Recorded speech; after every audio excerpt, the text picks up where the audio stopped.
Movie के start में हमें बताया जाता है कि अर्थ से सारे प्लांट्स कम हो गए हैं और इसीलिए नेचुरल ऑक्सीजन भी खत्म हो गई है और अब ऑक्सीजन न होने की वजह से सारे लोग मर रहे थे। अर्थ से जिंदगी बिल्कुल खत्म हो गई थी। बस ऑस्ट्रेलिया का एक शहर ही इस सब में बच गया था क्योंकि वो आर्टिफिशियल ऑक्सीजन यूज कर रहे थे। लेकिन इस ऑक्सीजन की वजह से ह्यूमंस को बहुत ही खतरनाक डिसीज अटैक कर रही थी। और फिर हम मूवी के मेन कैरेक्टर ईथन को देखते हैं जिसकी वाइफ भी इस डिसीज का शिकार हो गई थी और ईथन अपनी वाइफ को बेस्ट क्वालिटी ऑक्सीजन देने के लिए बहुत मेहनत कर रहा था क्योंकि अब इस टाइम पर ऑक्सीजन के लिए भी पे करना पड़ता था। और ऑस्ट्रेलिया में ये लोग जो बचे हुए हैं वो एक खास कारपोरेशन की वजह से बचे हुए हैं क्योंकि वो कारपोरेशन आर्टिफिशियल ऑक्सीजन बनाती है। और अब हम देखते हैं कि ईथन को रिजीना ने अपने ऑफिस बुलाया है। रिजीना ऑक्सीजन बनाने वाली कंपनी की CTO और एक रिसर्चर थी जो ईथन को अपने पास बुलाकर बताती है कि दुनिया में अगर इसी तरह की बीमारी फैलती रही तो सारी दुनिया बहुत जल्दी खत्म हो जाएगी। और वो कहती है कि तुम ही हो जो इस दुनिया को बचा सकते हो। ईथन रिजीनिया की बातों से बहुत ज्यादा कंफ्यूज हो जाता है, इसीलिए रिजीनिया ईथन को एक लैब में लेकर जाती है। ईथन के साथ ईथन का एक फ्रेंड भी था और लैब में जाने पर उन्हें एक टाइम मशीन दिखाई जाती है और यहाँ ईथन को बताया जाता है कि ये टाइम मशीन ईथन के फादर ने बनाई। और रिजीनिया कहती है कि इस मशीन को सिर्फ तुम ही चला सकते हो क्योंकि तुम्हारे हाथ में इस मशीन का एक पार्ट उस वॉच की शक्ल में है जो तुम्हारे डैड ने तुम्हें दी थी। वॉच के बारे में सुनते ही ईथन को याद आया था कि जब बचपन में उसके डैड ने उसे ये वॉच दी थी तो उसके हाथ से बहुत ज्यादा ब्लड आया था और ये वॉच उसी के हाथ में फिक्स हो गई थी। लेकिन इस वॉच के बारे में ईथन को अब से पहले कुछ नहीं पता था और अब ईथन को बताया जाता है इस टाइम मशीन से एक मैसेज रिसीव हुआ है जो कि फ्यूचर से आया है और मैसेज में तुम्हें 400 साल आगे भेजने यानी फ्यूचर में भेजने की बात हो रही है। और यहाँ लैब के डॉक्टर ईथन को ये भी बताते हैं कि हमें पता चला है कि अब से 400 साल बाद की दुनिया दोबारा पहले जैसी हो गई है, यानी वहाँ प्लांट्स और ऑक्सीजन है और वहाँ का क्लाइमेट भी बिल्कुल नॉर्मल है, यानी वहाँ का एनवायरनमेंट अब दोबारा इंसानों के रहने के काबिल है। और वो कहते हैं कि तुम्हें तुम्हारे फादर की एक्सपेरिमेंट के अकॉर्डिंग वहाँ जाना है और वहाँ से ऑक्सीजन और प्लांट को कलेक्ट करके यहाँ तक लाना है, यानी तुम फ्यूचर से ऑक्सीजन और प्लांट को कलेक्ट करके पास्ट में भेजोगे जिससे हम यहाँ पर दोबारा लाइफ स्टेबल कर लेंगे। ईथन को लग रहा था कि ये सब लोग मिलकर ईथन के साथ कोई गेम खेल रहे हैं और अगर ऐसी कोई सिचुएशन सच में है भी तो ईथन नहीं जाना चाहता था क्योंकि उसकी वाइफ बीमार थी। लेकिन साइंटिस्ट को लगता था कि अगर सच में ईथन वहाँ फ्यूचर में चला जाए तो वो इस वर्ल्ड को ठीक कर सकते हैं। और इसके बाद हम देखते हैं कि ईथन अब अपने फ्रेंड जूड के साथ है जो उसे फ्यूचर में जाने के लिए मना रहा है। लेकिन ईथन नहीं जाना चाहता था क्योंकि वो अपने फादर जैसा नहीं बन सकता था जो अपने प्रोजेक्ट के लिए अपनी फैमिली यानी ईथन और उसकी मदर को छोड़कर चले गए थे। और फिर ईथन की मदर के डेथ के बाद से ही जूड ने एक बड़े भाई की तरह ईथन का ख्याल रखा था। ईथन अपने फादर की तरह अपनी वाइफ को छोड़कर नहीं जाना चाहता था, लेकिन जूड उसे समझाता है कि तुम्हारी वाइफ बीमार है और उसे ठीक करने का सिर्फ एक यही तरीका है कि तुम फ्यूचर में जाकर प्लांट्स को यहाँ तक लेकर आओ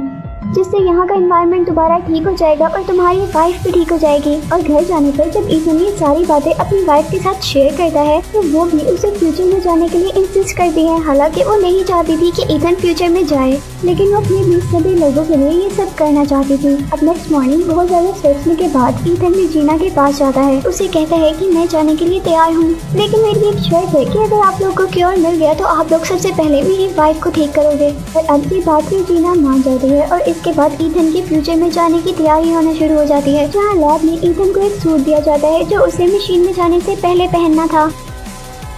और इस सब के बाद ईथन जब उन लोगों से आगे का प्लान पूछता है तो उनके पास कोई आंसर नहीं था। उनको इस बात का नहीं पता था कि ईथन को फ्यूचर में कौन मिलेगा या वो वापस कैसे आएगा। यहाँ तक कि उनको ये भी बिलीव नहीं था कि ईथन उन प्लांट्स को यहाँ तक ला पाएगा भी कि नहीं। लेकिन अब तो ईथन को जाना ही था और इसके बाद ईथन को एक डिवाइस दी जाती है ईथन को पास्ट से कनेक्टेड रखेगी।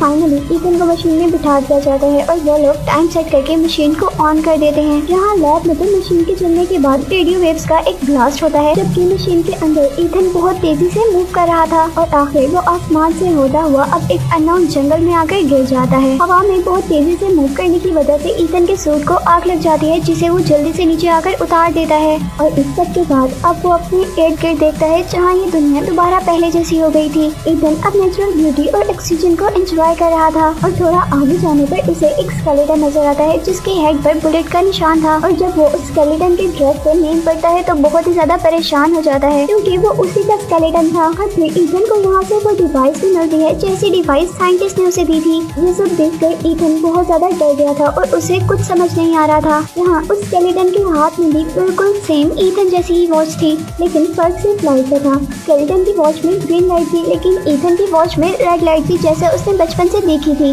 और ये चीज उसे थोड़ा सा कंफ्यूज कर गई थी। यहाँ ये सब देखते हुए रात हो जाती है और ईथन रात गुजारने के लिए फायर बनाता है और कुछ बेरीज को ऐसा फूड यूज करता है, लेकिन ये बेरीज पॉइजनस थी जिसकी वजह से ईथन की तबीयत खराब हो जाती है और ईथन बेहोश हो जाता है। और ईथन की तबीयत के बारे में उस डिवाइस की हेल्प से लैब में पता चल जाता है। अब जब ईथन होश में आता है तो उसके पास उसका फ्रेंड जूड था जिसे ईथन को बचाने के लिए पास्ट में भेजा गया था ताकि वो अपना मिशन पूरा कर सके। कुछ देर बाद ईथन और जूड को कुछ आगे जाने पर एक डोर नजर आता है और अब हम देखते हैं कि ईथन का स्केलेटन जो हमने पहले देखा था वो अब इस डोर के आगे था। से हम अंदाजा लगा सकते हैं कि पास्ट में जरूर कुछ चेंज हुआ था। लेकिन उसी दौरान वहाँ से एक स्कैनर निकल कर आता है और ईथन की आई को स्कैन करके वहाँ का डोर ओपन हो जाता है और उस डोर के अंदर जाने पर उन्हें पता चलता है कि ये वही लैब है जहाँ से उन्होंने स्टार्ट किया था। जूड ये सब कुछ देखकर बहुत ज्यादा एक्साइटेड हो गया था क्योंकि अब उनके सामने टाइम मशीन थी जिसकी हेल्प से वो दोबारा पास्ट में जा सकते थे।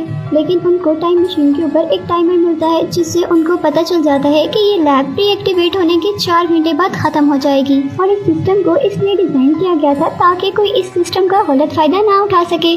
यहाँ ईथन एक होलोग्राम ऑन करता है जहाँ उसके फादर ने इस प्रोजेक्ट की डिटेल्स बताई हुई थी।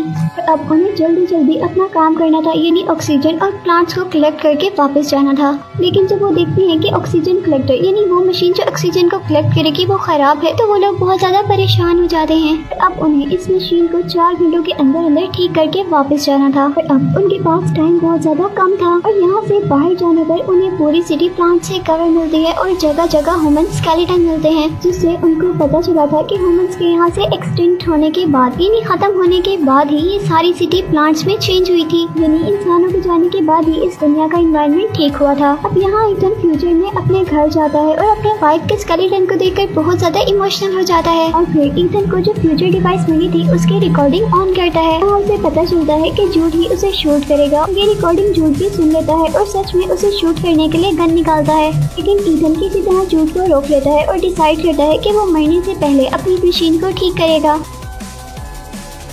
और वो लोग अब लैब में दोबारा आते हैं जहाँ उनके पास 37 मिनट्स बाकी रह गए थे। यहीं पर ईथन लैब के बाहर अपने स्केलेटन को देखने जाता है कि क्या जूड को रोकने से उसका फ्यूचर चेंज हुआ है, लेकिन वो देखता है कि उसका स्केलेटन बिल्कुल वैसा और वहीं पर था जिससे उसे पता चलता है कि फ्यूचर अभी चेंज नहीं हुआ। और अब वो फ्यूचर को जानना चाहता था, इसीलिए वो अपनी डिवाइस की बैटरी निकाल कर फ्यूचर की डिवाइस में डालता है जहाँ उसे वो वीडियो नजर आती है जिसमें जूड ने उसे मारा था। और अब ये देखकर जूड उसे समझाता है कि हमारे बचने के चांस वैसे भी नहीं है और हम ऑक्सीजन कलेक्टर को ठीक करेंगे तो बहुत ज्यादा टाइम वेस्ट हो जाएगा, हमें इससे पहले ही इस टाइम मशीन में बैठकर वहाँ चले जाना चाहिए। लेकिन ईथन उसकी बात ना मानते हुए उसे एक रूम में लॉक कर देता है। लैब में आकर अपने फादर का रिकॉर्डेड होलोग्राम ऑन करता है और ये होलोग्राम उस दिन का था जिस दिन उसके फादर की डेथ हुई थी।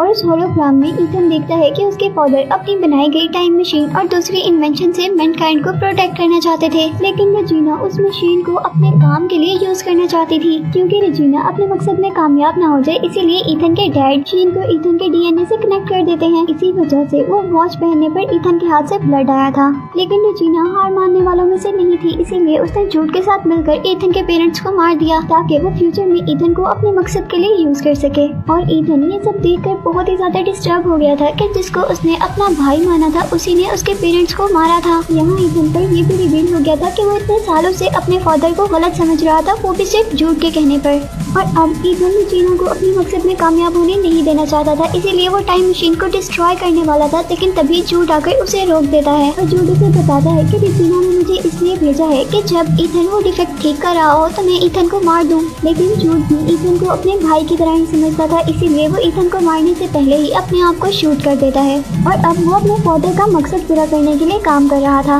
उसके बाद वो बहुत जल्दी से ही ऑक्सीजन कलेक्टर को भी ठीक कर देता है और सारे एक्सटेंडेड प्लांट भी टाइम मशीन में रखकर पास्ट में भेज देता है। जहाँ ईथन ने अपने फादर के मर्डर और रेजिना के प्लान के एविडेंसेस साथ भेजे थे, लेकिन वो खुद पास्ट में नहीं गया था। इससे रेजिना का सारा प्लान डिस्ट्रॉय हो गया था और रेजिना को अरेस्ट कर लिया गया। जहाँ ईथन अपनी वाइफ के लिए पास्ट में एक फ्लावर भी भेजता है और खुद फ्यूचर में टाइम मशीन को डिस्ट्रॉय कर देता है ताकि कोई इसका गलत यूज ना कर सके। और अब ईथन जब लैब से बाहर आता है तो उसे वहाँ पर कोई स्केलेटन नहीं नजर आता, जिससे उसे पता चल जाता है कि पास्ट चेंज हो गया है। उसके इस अच्छे डिसीजन ने पूरे मैनकाइंड को सेव कर लिया। फिर फ्यूचर के ग्रीनरी को दिखाते हुए ये मूवी एंड हो जाती है।